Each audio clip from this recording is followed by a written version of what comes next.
paid attention to the smaller things that we overlook in our everyday lives, which we say कि चलो छोड़ो ना, किसी ने थोड़ा सा sexist remark मार दिया, चलो छोड़ो, let's move on, let's not make a big deal of this, it's okay. I'm still in touch with Manto's family. Wow. I call them once in a while. I was drawn to the story because I felt like it examined the lives of the women who were working on this case, and through them it highlighted the misogyny that exists in our society, in a patriarchal society like ours.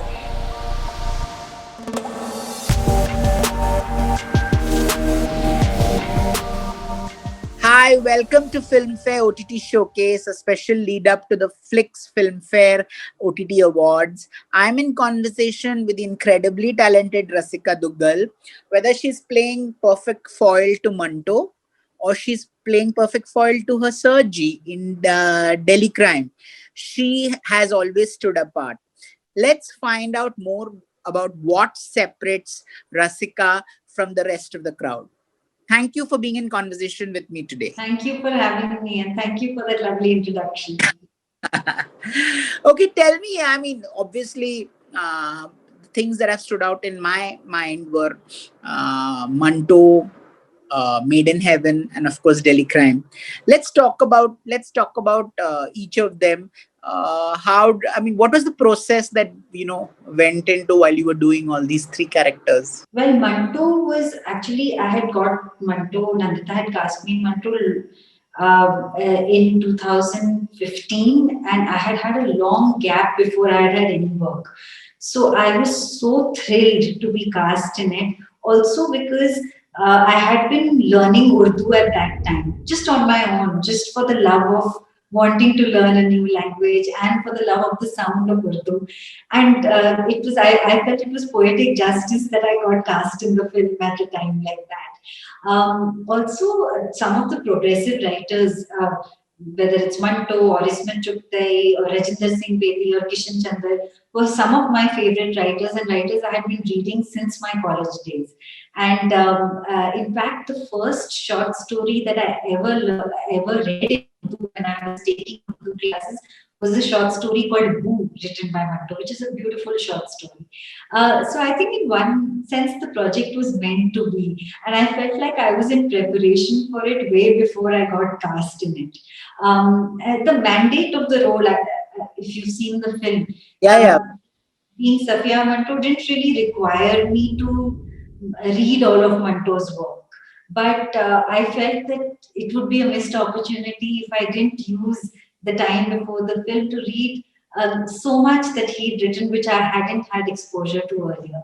So I actually read Manto extensively.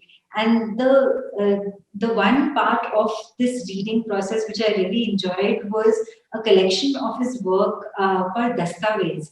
And one of those, it's a 5-volume collection, and one of those volumes is essays written by him, not short stories, but essays recounting some of the incidents that happened in his life in the late 40s when he was in India and in the early 50s when he was in. Book, I've read that book where he talks about the film industry. Oh, that is called Ganje Farishte, which was a column he used to write in a paper, and later it was compiled into a book. In its original form, the book is called Ganje Farishte. In its English translation, it's called Stars from Another Sky. And I was quite perturbed by the fact that he never ever mentions his wife. He never talks about Safia, except in one of the essays from the book that you just mentioned. And there's a chapter on Nargis in that book, and in that you remember that? In that, he talks about how his wife and her sisters used to prank call Nargis because they were so fascinated and mesmerized by her. So, that's the fun thing about a preparation process.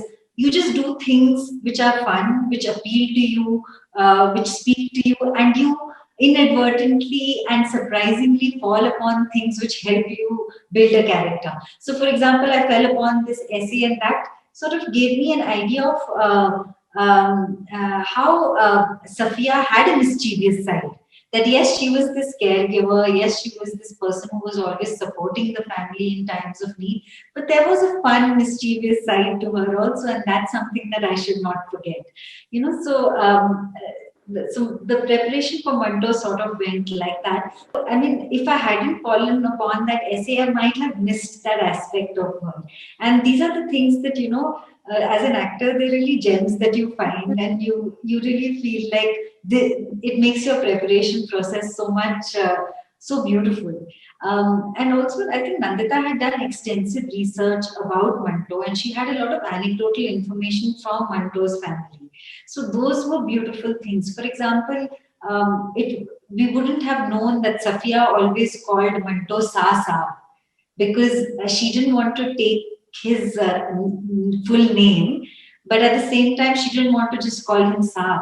So he's Sadat Hassan Manto, so she used to call him Sa. And throughout, I still call Nawaz Sa.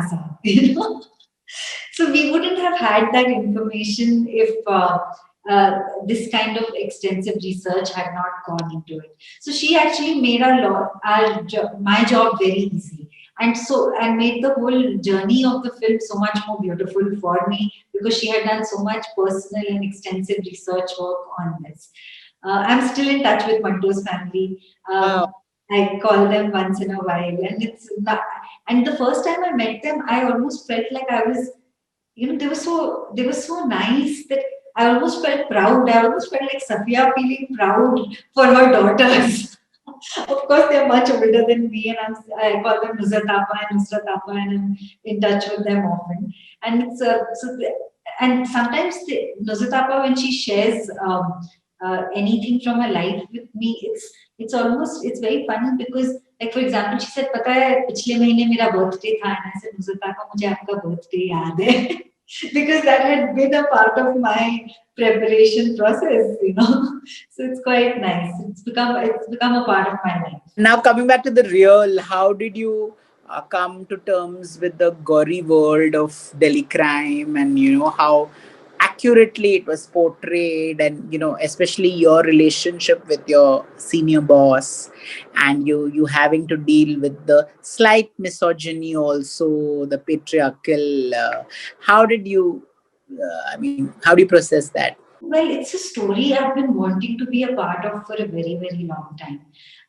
The kind of story. Because I feel that what was very special to me about Delhi crime, besides the fact that it was a very, very thoroughly researched police procedural around the Nirbhaya rape case, I felt that it really examined the lives of the women who were working on this case. Vartika, Neeti. And congratulations on the Emmy nomination. The Emmy win. Thank you. I was so grateful that Delhi Crime got that honor because it's really some of the most. It's really the time that I collaborated with some of the most sensitive people that I know, and I think from Richie, the way he chose to write it, and the way he chose to visualize it with Johan, the way Beverly chose to edit the show, I think really humanized everybody in the show and just dealt with every aspect of it with such sensitivity and such integrity that I felt very proud to be associated with people like this.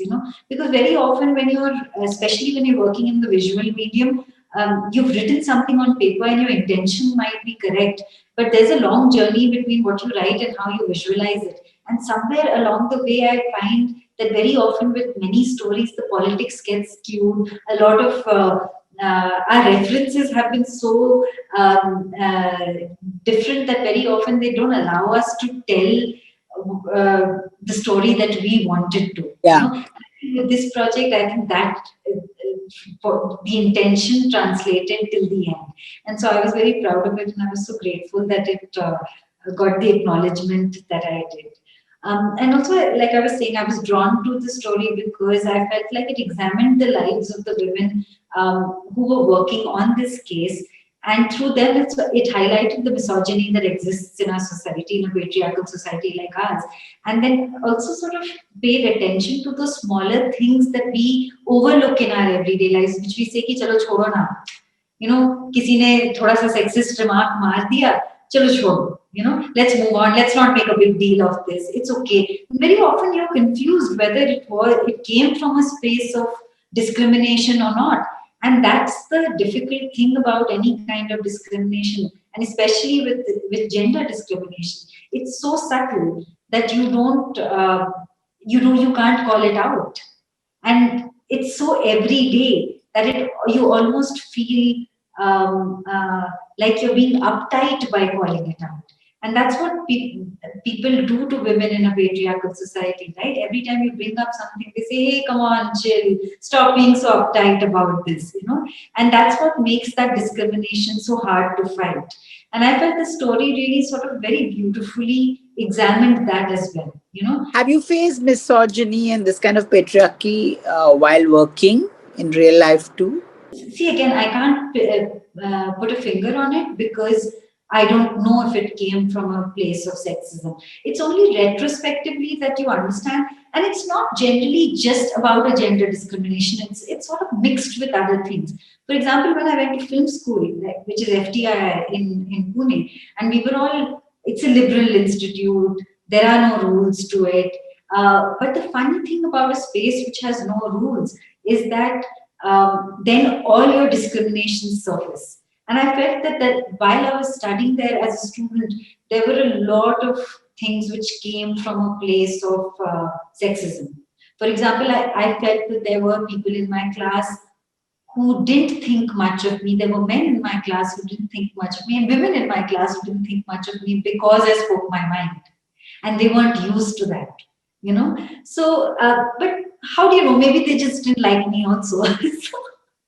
So that's what I'm saying. That's the problem with gender discrimination. It's very hard to understand where it's coming from. That, and often maybe even the person who is being the discriminator, so to say, is not conscious exactly of what prejudices exist within them. They're functioning from being, and even for me, I mean, I cannot claim today that I'm as much a part of this patriarchal society as anybody else. I can't claim that I'm free of sexism at all. In fact, a lot of my choices will be because of the way I've been brought up and because of the society that I've been brought up in. Of course, I might understand discrimination, and because of having been on the receiving end of it, I might sort of be more motivated to check my own prejudices.